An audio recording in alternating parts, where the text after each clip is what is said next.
지금 몇 주 동안 저희가 이런 교회가 되게 하소서라는 제목으로 하나님의 언약에 대해서 우리가 같이 살펴보면서 교회와의 언약을 우리가 배우고 있는 중입니다. 오늘 그 마지막으로 제가 이제 그동안에 교회와의 언약을 통해서 이루시고자 하시는 그 하나님의 이 마음, 이것을 우리가 좀 종합해가지고 정리를 하면서 그 마지막 그 섬김과 가르침의 은사도 같이 섞어서 하도록 하겠습니다. 제가 그 좋아하는 목사님이 몇 분 계시는데 그 중에 이제 릭 워렌 목사님이라는 분이 계십니다. 그분이 오래전이죠. 그 이 목적이 이끄는 교회라는 그 책을 이렇게 쓰셔서 그분이 이제 개척하셨던 그 세를백 교회를 통해서 하나님께서 어떤 일을 하셨는가를 같이 그 나누는 그런 간증적인 그런 책을 제가 접한 적이 있는데 읽으면서 굉장히 많은 도전이 되고 목적이 이끄는 교회라는 것이 도대체 무엇인가를 생각하게 만든 책이었습니다. 물론 이제 그것을 잘못 적용해서 많은 문제들이 있기도 하지만 그 릭워렌 목사님의 그 목적이 이끄는 교회라는 그러한 그 내용은 많은 그 교회에게 굉장한 도전을 주고 또 우리가 교회란 무엇인가를 다시 한번 생각해 보게 만드는 기회였다 생각이 듭니다. 가만히 생각해 보면은요, 우리의 삶에도 이 목적이 이끈다라는 표현이 적용될 때가 참 많은 것 같아요.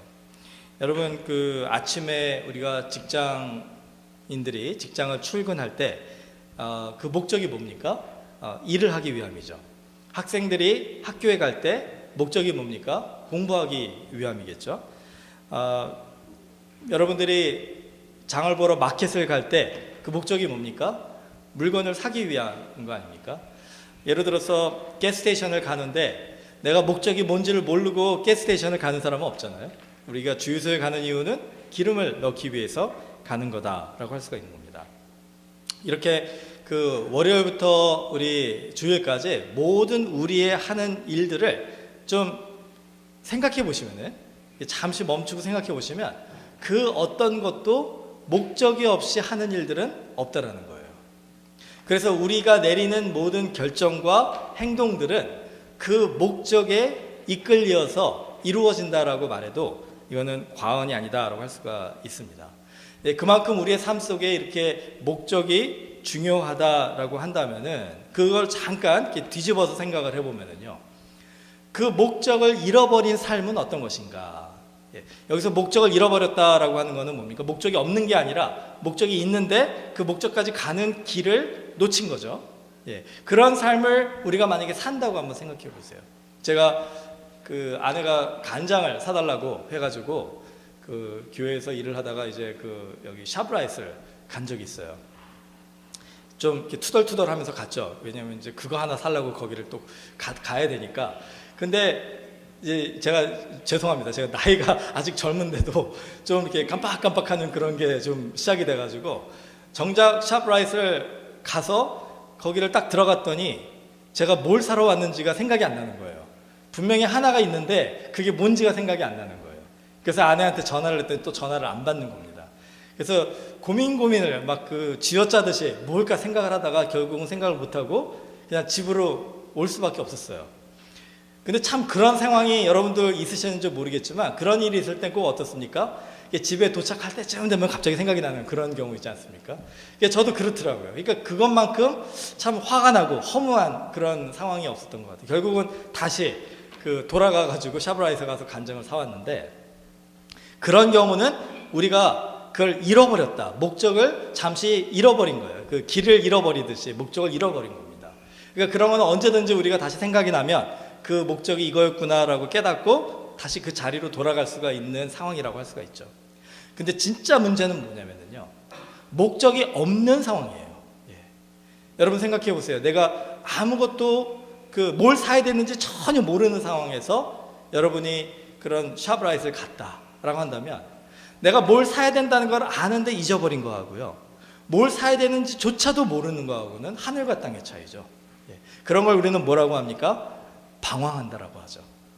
왜냐하면 방황이라는 것은 뭡니까?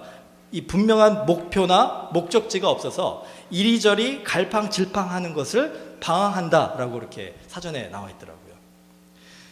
여러분, 우리의 영적인 삶도 마찬가지인 것 같아요. 우리의 육적인 삶도 마찬가지고 우리의 모든 인생이 마찬가지인 것 같습니다. 길을 잃어버렸다라고 하는 거는 그 잠시 잃어버렸다가 다시 찾아서 돌아오면 돼요, 제자리에. 그런데 목적이 없는 삶을 살아간다, 목적이 없는 행동과 일들을 한다라고 할 때는 그거는 영적인 방황, 육적인 방황이다라고 할 수가 있는 것이죠. 자, 이게 개인적인 삶뿐만이 아니라 교회도 마찬가지인 것 같아요. 여러분, 우리 교회에 오늘 왜 오셨습니까? 제가 요즘에 이 질문을 많이 하게 되는데, 주일날 편하게 쉬실 수 있고, 뭐 보시고 싶은 TV 보시고 가시고 싶은 곳에 가실 수 있는데 왜 굳이 지금 이 시간에 이 교회에 와서 앉아 계시냐는 거예요. 그것도 다른 많은 교회들 가실 수 있는데 왜 프린스턴 한인 장로교회에 오셔서 여기 지금 예배를 드리고 계시냐는 거죠. 여기에 목적이 있을까요, 없을까요? 우리가 만약에 거기서 목적을 찾지 못하고 목적이 무엇인지 모르고 그냥 신앙생활을 하면은요, 우리는 영적으로 방황하는 사람과 다를 바 없다, 이렇게 얘기할 수 있는 것입니다. 안타까운 거는 뭐냐면은 우리가 인정하고 싶지 않은데도 어쩔 수 없는 현실이 지금의 많은 신앙인들이, 또 많은 교회들이 그 목적, 우리 교회가 왜 함께 모여서 함께 신앙생활을 해야 되는지에 대한 목적을 아예 알지 못하면서 방황하는 교회들이 많다라는 거예요. 그렇기 때문에 목적이 이끄는 교회라는 도전이 우리에게 신선하게 다가오는 겁니다. 우리는 그동안에 몰랐는데 이 목적이 중요한 것이었구나. 성경에서는요, 그 목적을 비전이라고 얘기를 합니다. 목적이나 비전이나 같은 말이에요. 왜냐하면 목적은 앞으로 있을 일, 앞으로 우리가 가야 될 곳을 우리가 미리 상상하고 꿈꾸고 바라보고 그 일을 향해서 가는 거잖아요.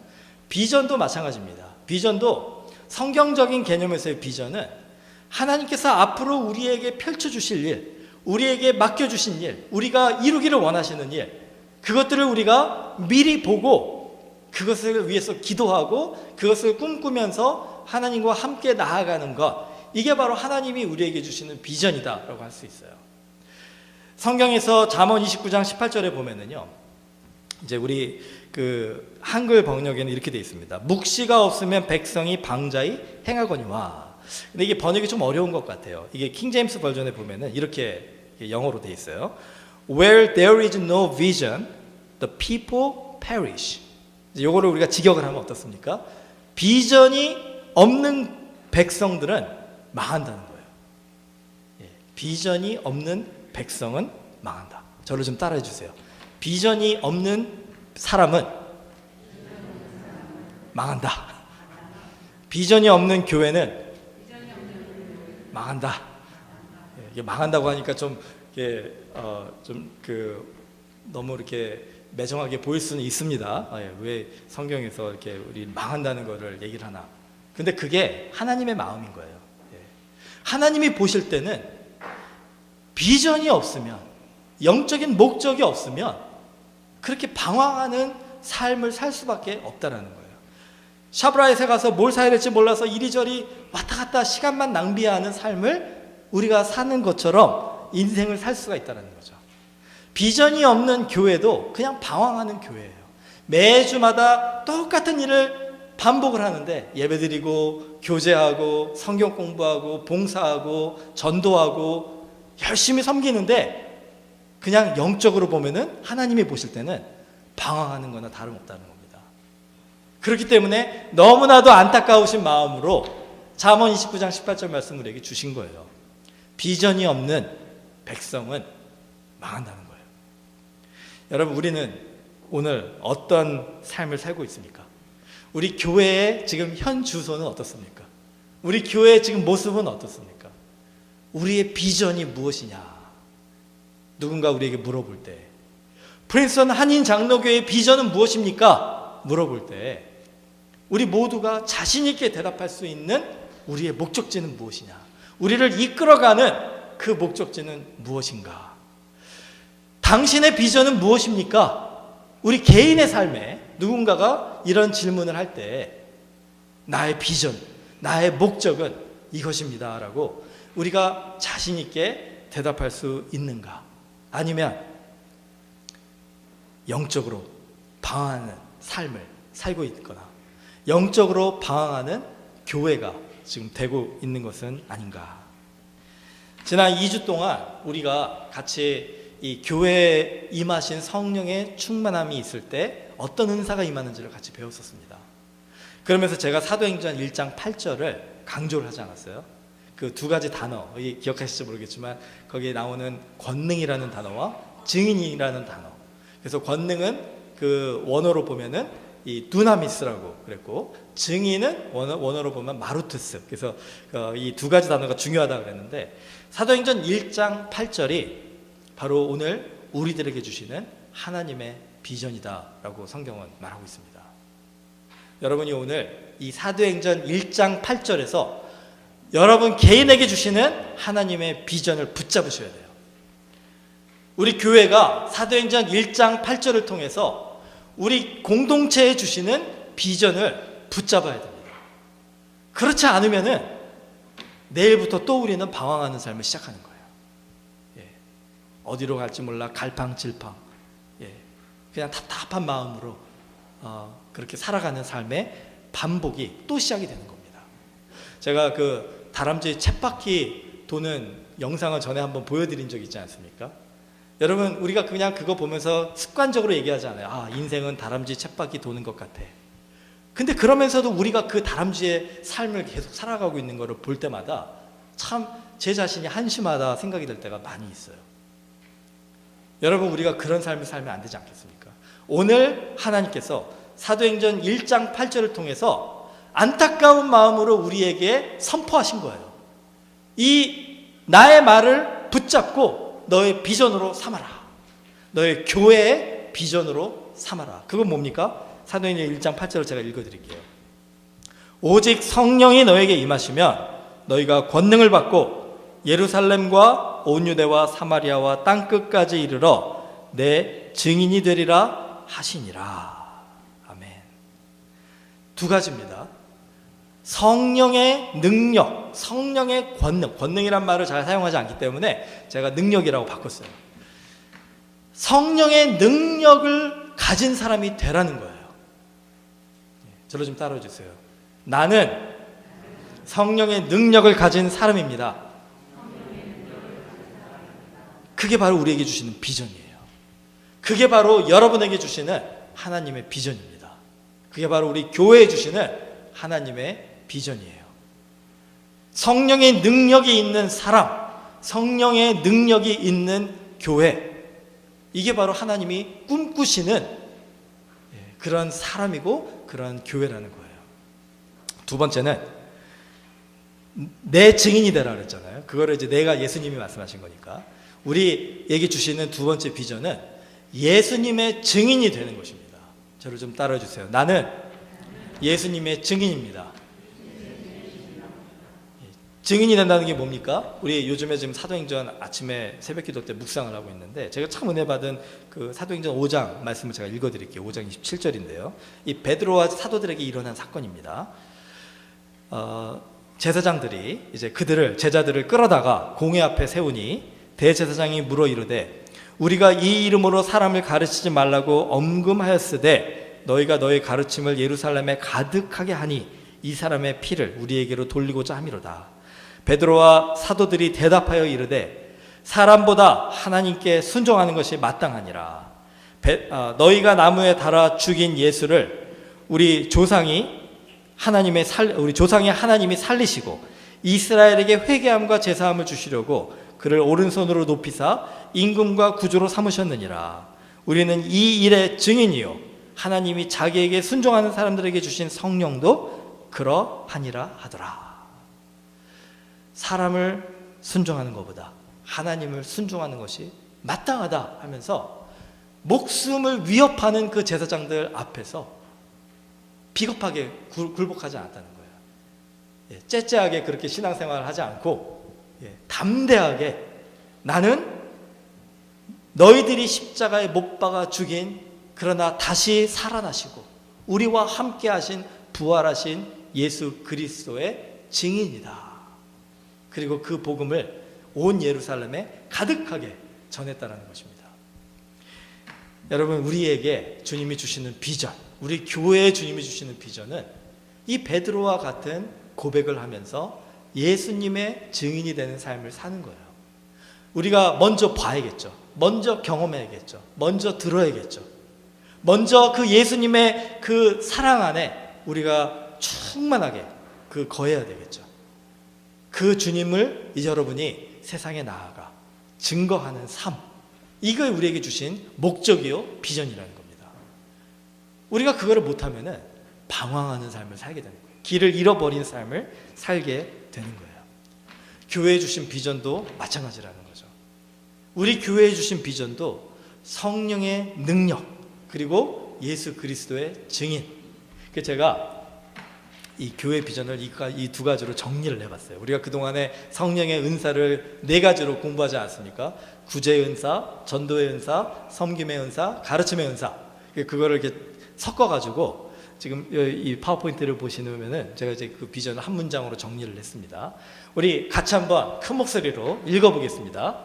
교회의 비전은 한 사람을 성령의 능력을 가진 예수님의 증인이 되어 구제와 전도와 섬김과 가르침에 힘쓰게 하는 것입니다. 한 번 더 읽겠습니다. 교회의 비전은 한 사람을 성령의 능력을 가진 예수님의 증인이 되어 구제와 전도와 섬김과 가르침에 힘쓰게 하는 것입니다.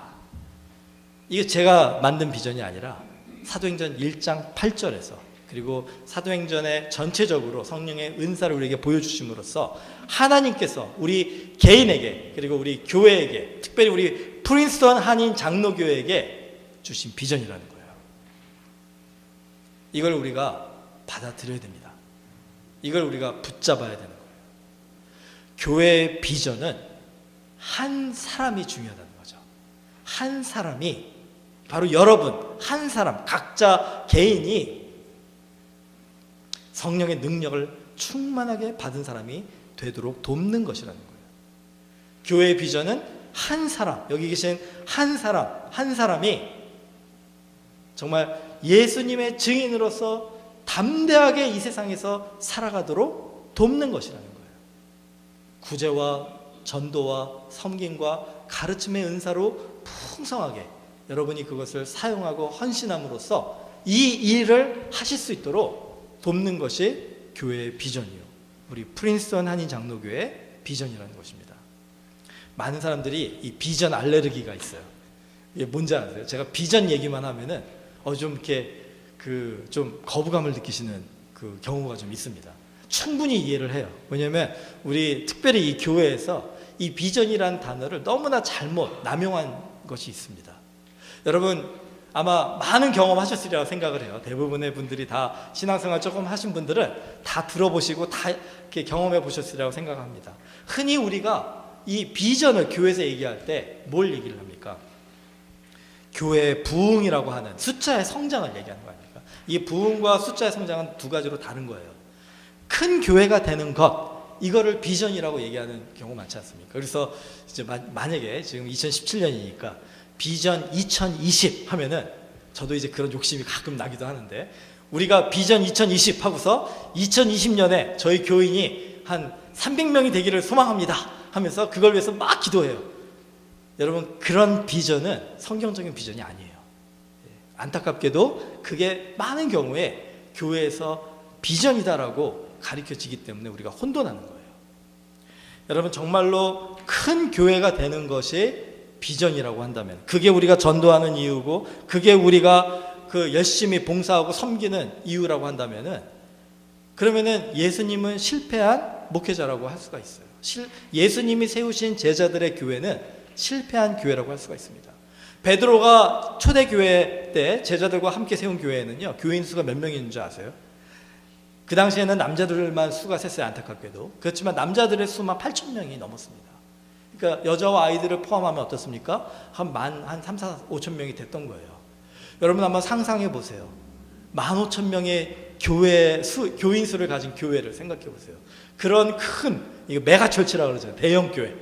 성공한 교회라고 우리가 하지 않습니까? 그렇죠? 그 교회 교인들은 참 훌륭한 교인이라고 얘기하지 않겠어요? 그런데 예수님의 교회는 어땠습니까? 3년 동안 예수님이 열심히 교회를 개척하시고 사역하셨는데 예수님이 붙잡히시던 날 밤에는 몇 명이 남았습니까? 11명이 남았어요. 그 교인 수가 11명이었는데 그나마 그 11명은 또 다 도망치고 다 교회를 떠난 거예요. 여러분, 그렇게 따지면은요, 만약에 큰 교회가 되는 게 교회의 비전이라고 한다면 우리는 성경을 온전하게 이해하지 못하는 신앙생활을 하는 것이 아닌가 생각이 됩니다. 제가 가끔 정말 제가 화를 내면 안 된다는 거 아는데, 목사로서, 그리고 제가 웬만하면 화를 잘 안 내요. 그런데 막 속에서 막 부글부글하게 막 그 화가 날 때가 있어요. 이게 언제인 줄 아세요? 이 지역에서는 조금 덜한 것 같은데 제가 LA 지역이나 아니면 그 동부 그 보스턴 지역에서는 그런 분들을 너무 많이 봤어요. 뭐냐면 내가 어느 교회를 다니고 있다는 거, 아니면 한국에서 어느 교회 출신이었다는 거, 이거에 대한 굉장한 자부심을 가진 분들이 있으세요. 그래서 대화를 하시면서 마치 그 교회를 다니셨던 것이나 아니면 다니고 계시는 게 무슨 벼슬인 것처럼, 마치 그 유명한 그런 그 아주 대학에 다니는 것처럼, 그래서 그 교회에 들어가려면 무슨 수능 시험 같은 시험을 보고 들어가야 되나, 막 그런 느낌이 들 정도로, 아주 선택된 소수만 그 교회 다니는 건가 생각이 들 정도로 굉장한 자부심을 가지고 그냥 본인이 그렇게 느끼고 이미 있으면 그것도 괜찮은데 그거를 사람들 앞에 그렇게 나타내려고 하는 걸 이렇게 보게 됩니다.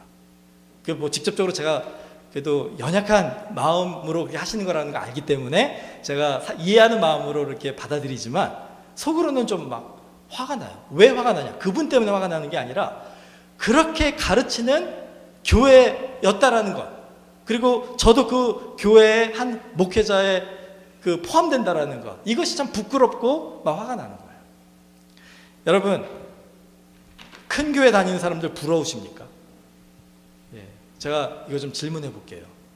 여러분이 큰 교회 다니는 것을 부러워하시고 작은 교회 다니는 것을 부끄러워하시면은요, 그거 여러분 잘못 생각하시는 거예요. 가만히 생각해 보세요. 여러분이 왜 오늘 프린스턴 한인 장로교회 나오셨습니까? 왜 우리 교회 교인이 되셨어요? 만약에 큰 교회 다니는 것이 우리에게 정말 유익하고 정말 그것이 나에게 좋은 것이다 라고 생각하시면 당장 다음 주부터 이 지역에 있는 큰 교회 가셔서 새가족반 하시고 교인으로 등록하시면 큰 교회 교인 되는 거예요. 어렵지 않습니다. 아주 쉽습니다. 근데 그럼에도 불구하고, 그렇게 큰 교회 교인이 되는 게 쉬움에도 불구하고 왜 여러분은 오늘 이 자리에 있냐는 거예요. 왜냐하면 하나님께서 큰 교회나 작은 교회나 그 크기에 관계없이 동일한 비전을 주셨기 때문에 그렇습니다. 그 비전은 무엇이냐?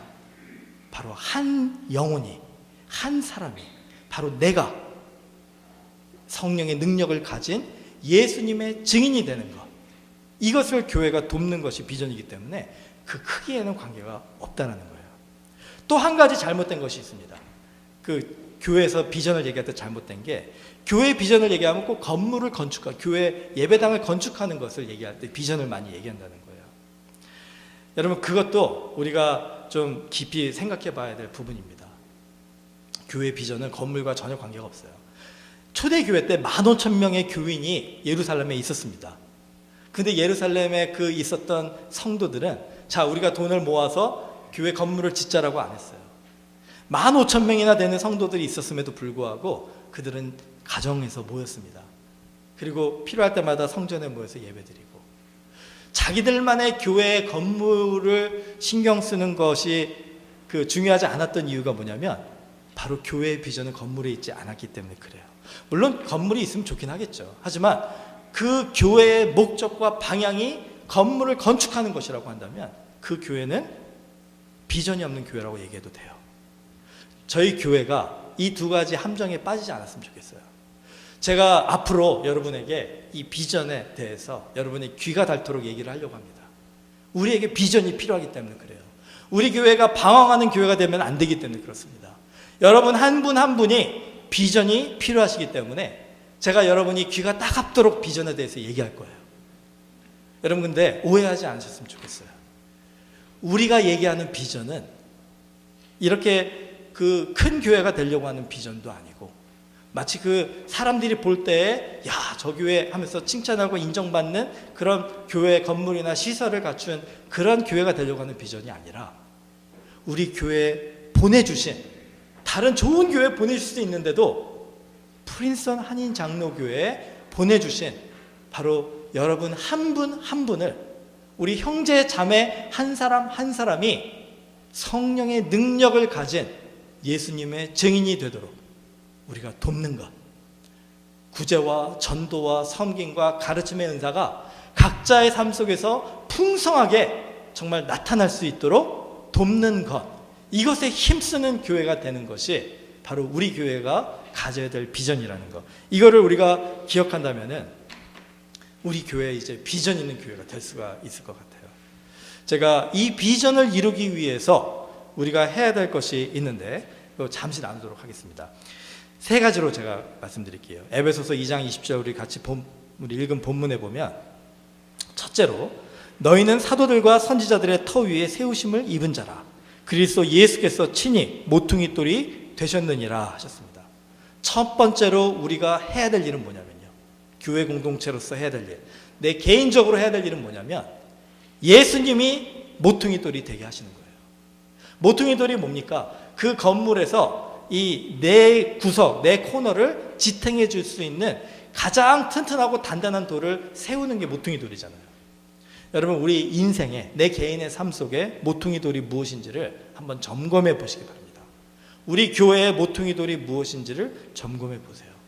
예수님이 되셔야 된다는 거예요. 우리 교회 모퉁이 돌이 목사가 돼서는 안 돼요. 김동훈 목사가 모퉁이 돌이 돼서는 안 됩니다.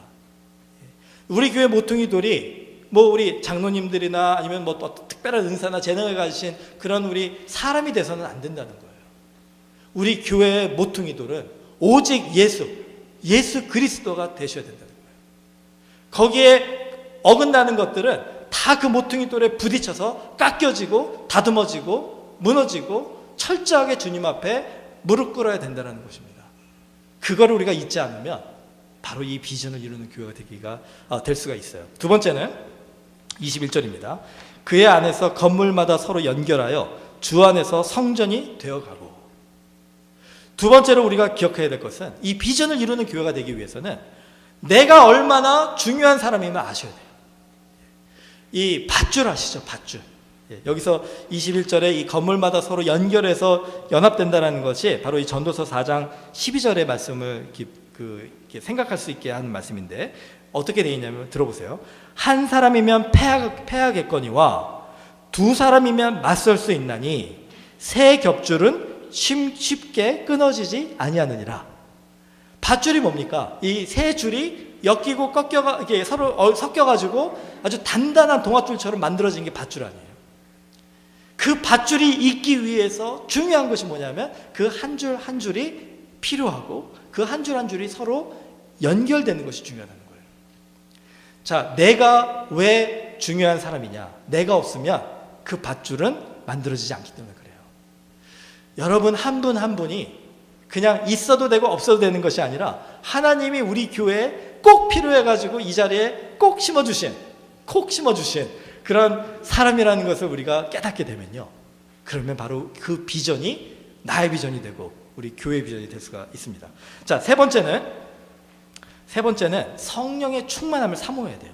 22절에 보시면 너희도 성령 안에서 하나님이 거하실 처소가 되기 위하여 그리스도 예수 안에서 함께 지어져 가느니라.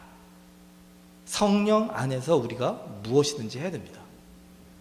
여러분, 저는 우리 교회의 모든 성도들이 성령님을 사모하는 사람이 됐으면 좋겠어요. 우리가 예배 드릴 때, 찬양할 때, 성찬식 할 때, 우리가 기도할 때, 말씀 들을 때, 우리가 교제할 때, 하다못해 점심시간에 같이 친교할 때도 성령의 인도하심을 사모하는 사람 됐으면 좋겠어요. 성령이 나에게 역사하시고, 성령이 나에게 능력을 주시고, 성령이 나를 감동시키시고, 성령이 나를 깨닫게 하시고 새롭게 하시고, 여러분이 하루하루 정말 성령 하면서 한번 살아보세요. 그러면 성령이 우리에게 이렇게 충만하게 임함을 우리가 경험하게 될 것입니다. 예전에 선교사님들이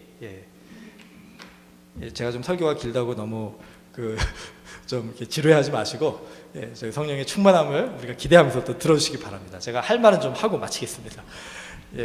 예전에 우리 선교사님들이, 특별히 이 프린스턴 지역에서 한국에 가신 선교사님들이 한국에서 선교 생활을 하시다가 좀 이제 운동을 하셔야 되니까 테니스를 치셨대요.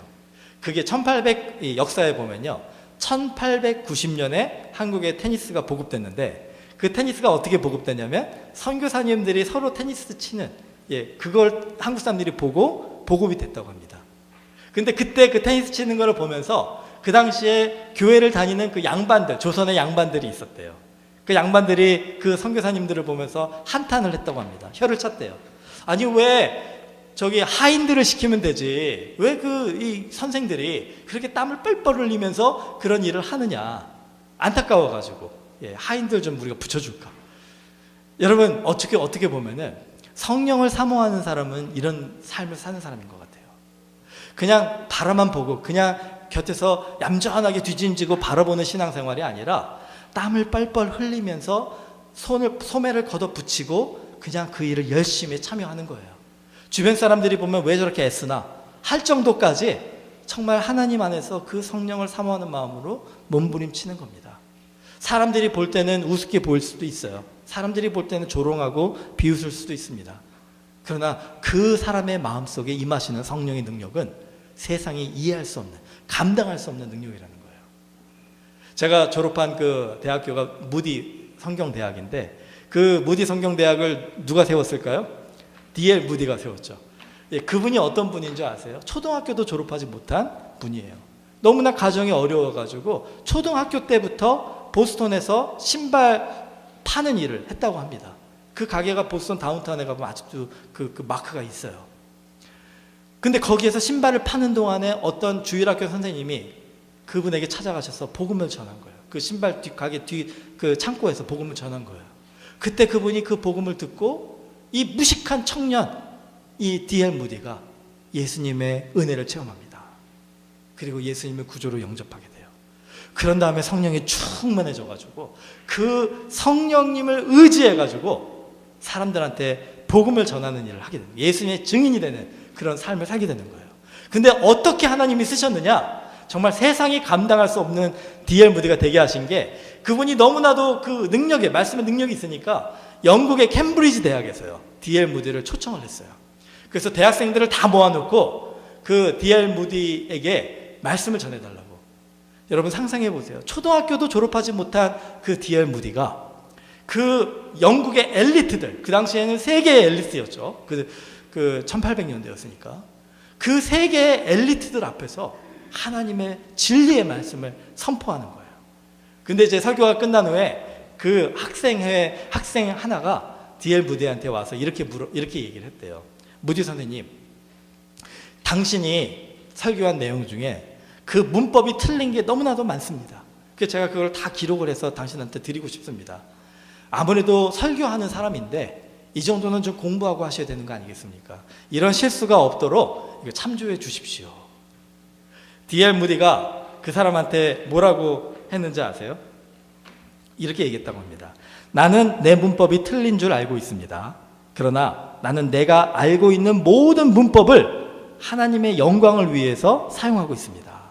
그런데 학생은 잘 알고 있는 문법으로 하나님께 영광을 돌리고 있습니까? 이렇게 물어봤다는 거예요. 별로 알지 못하지만 그래도 그나마 D.L. 무디가 초등학교도 졸업하지 못한 사람으로서 알고 있는 문법을 총동원해서 열정을 다해서 땀을 뻘뻘 흘리면서 그 주님의 증인이 되고자 노력할 때 성령의 능력이 그에게 임하셔서 많은 사람들에게 복음을 전하고 그들의 삶을 변화시키게 했는데, 당신은 그 많은 은사와 그 많은 재능과 그 많은 지식을 가지고 주님을 위하여 무엇을 하고 있습니까? 그 설교를 듣고요, 그 캠브리지 학생 중에 7명이 은혜를 받았어요.